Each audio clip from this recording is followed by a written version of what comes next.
The furniture barricade to the north would prevent undead migration from the CBD, but the most dangerous step still lay ahead. The western section was open-ended, with the simplest blockade featuring the tallest and most dangerous buildings. The most complex was oppressive but safe. Which one was going to work? It all depended on how far I could make it. Pulling in the dead from the surrounding area, the migratory dead up against the townhouses, and those aflame from the grocery store, I was quickly overwhelmed and needed to force my way through. If this was the stake close to my home, further into the CBD was well written off.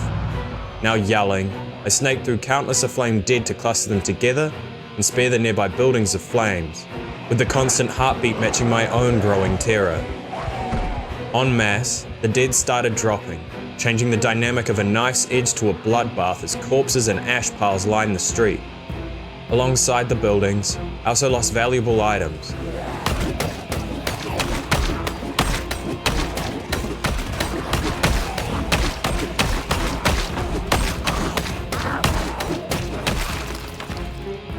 But a clear area was well worth it. As far into the CBD as I was willing to go, I began looting TVs from an electronics store to block the alleyways between the stores. I'd chosen how I'd secure the western front. Aiming to scout stores I wanted to loot, I fought, blocked more alleyways, and grabbed better head protection until I was driven home by growing exhaustion.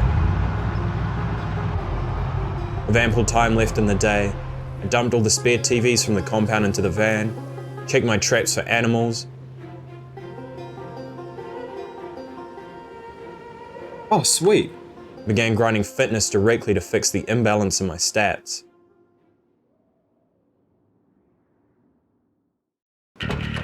Despite some ramming yesterday, the van remained in fit condition as I repeated yesterday's tactic.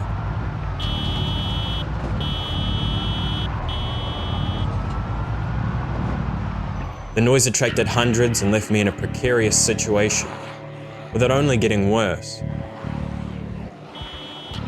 What? Why am I hearing that noise? Oh, is that a car alarm?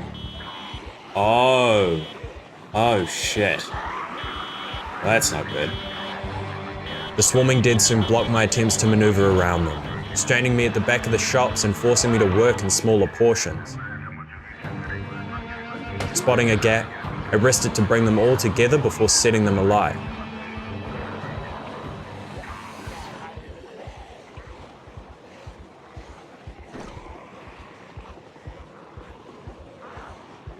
Wait. No way that was a helicopter, right?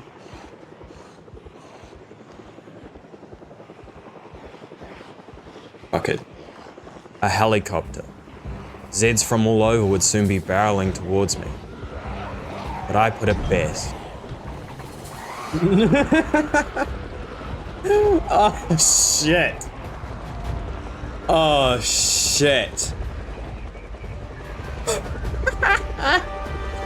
Oh god no. Oh god no. Directly above me now, the noise drew in even more dead, driving me from the following horde and leaving rogue groups alight.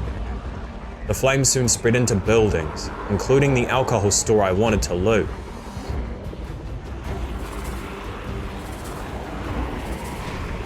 Why is there explosions? The relative quiet from the departed helicopter was broken by intermittent explosions as fire and alcohol violently mixed in mead, drink, and Bloody Mary, engulfing the neighboring buildings whilst drawing in more dead. But slowly, I brought the situation under control. Even though the buildings were still aflame, I was determined to use up the day proactively, so I began manually clearing the area to place more TVs.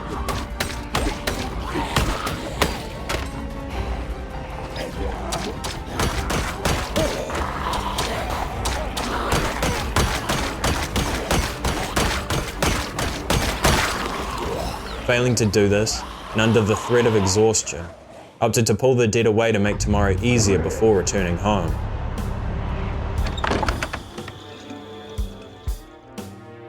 I repeated the same tactic, but to a quieter tune. My brashness with fire resulted in a saved Molotov, and more damage to the flame-ravaged buildings. But with relatively low numbers compared to the past 2 days, I didn't struggle to add another layer of bodies and ash to those strewn throughout the street. I'd finally finished the grunt work of the immediate area, so I set off for the funeral home, aiming to continue building the major blockades from the north down. Rinse and repeat. Whoa! Oh shit!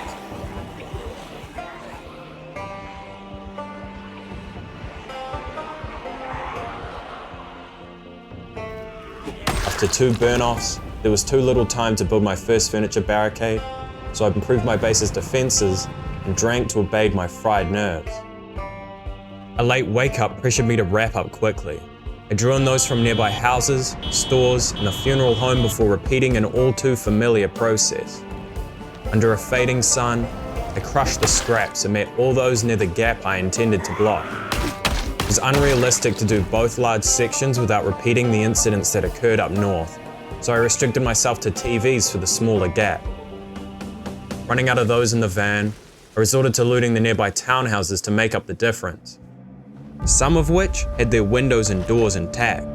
Rather than returning home and wasting time, I set up in one of those secure homes, netting me a safe house, water to clean myself, high-calorie food, and a sleep permeated by banging.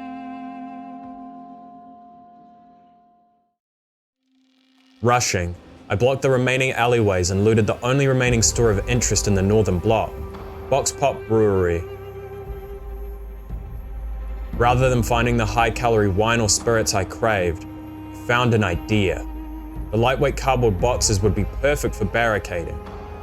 After filling up the boot with the furniture from the recently cleared townhouses, I was ready.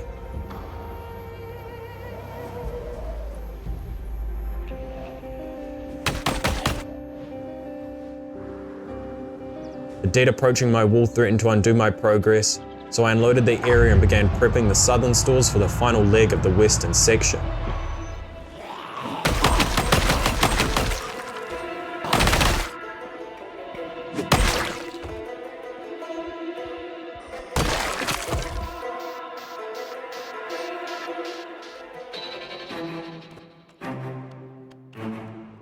Rain meant it was time to work on my garden, but the allure of alcohol and decorations delayed my return home.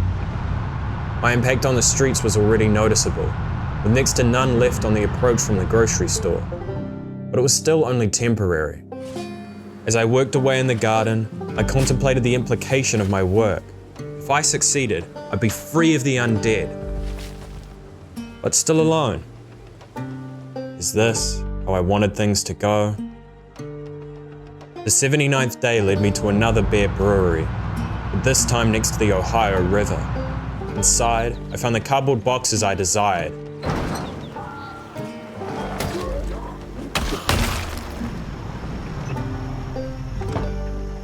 Those in the loading zone were promptly emptied and loaded, but the echoing moans from deeper in the building culminated in a street fight with what remained of the cut-off dead. Oh. For once, my growing athleticism and strength gave me the power to meet the opposition head-on. I was becoming confident. The noise silenced, I looted the remaining boxes from the work floor, totaling 41 in the boot, plenty for the final parts of the western front. Arriving early in turbulent weather, I'd signed up for a night fight.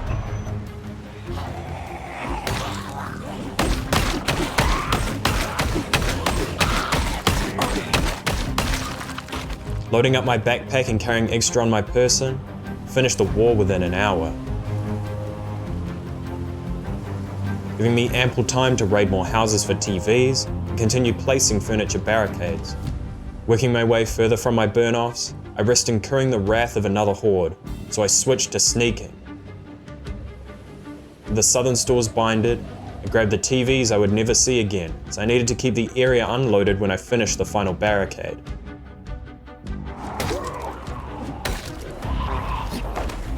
Once again, the lightweight cardboard proved quick and easy to place, and I had done it. The western section was complete. Combined with the northern, I was significantly safer than ever before, with each kill being near permanent.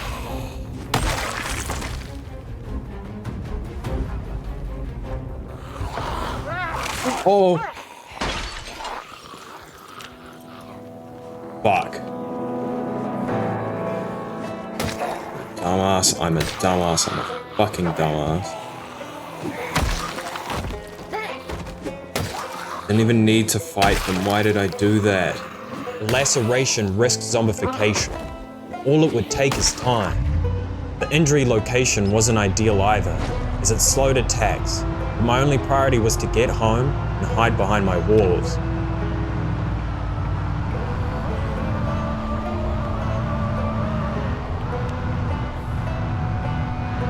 To distract from the looming consequences, I focused on mitigating infection of the wound and questioning how it got through my leather jacket. I couldn't let this happen again, so I padded my clothing to improve their stats, but only received minimal gains due to my low tailoring skill. With nothing left to do but wait, I hid behind my walls in an exercise-ridden and drunken stupor over the next few days, waiting for the queasy Moodle.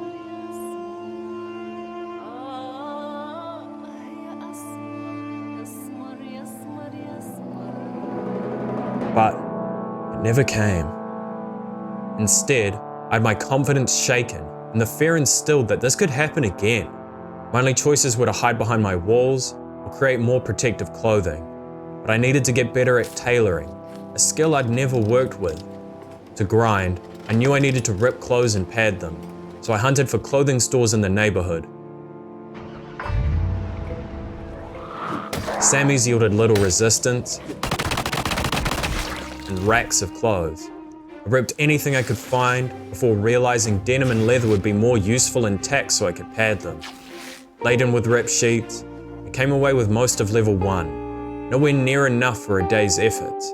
But I soon found the best source of XP, as padding each item needed me significantly more and could provide strips afterwards. After powering through the next tailoring volume, I left for the next clothing store to gather more denim and leather to work on. And the next one. All to repeat the same process until I realized you gain experience when removing the padding, pushing me to level 4 and beyond as I burned through a few days reading the next volume, grinding the skill, ignoring my moodles, and only taking care of the basic needs of my base. Having run out of thread and patience, I called it. A new dousing of rain let me work on my neglected garden as I harvested potatoes, removed the wilted or rotted plants, and began sowing seeds. As the weather deteriorated to a full-blown storm, the rain and wind chilled me to the bone, threatening a cold, so naturally, I washed myself before heading in drenched and frozen. After wasting time hunting down firefighter gear, I thought they gave 100. I did my best to create the strongest armor possible with leather strips on the arms, and improved padding everywhere else before heading to sleep. I was now ready to venture deeper into the city, once again. Hello, it's me, Alex. This is just an update for the channel. Expect future streams, and I created a Discord. You should join it.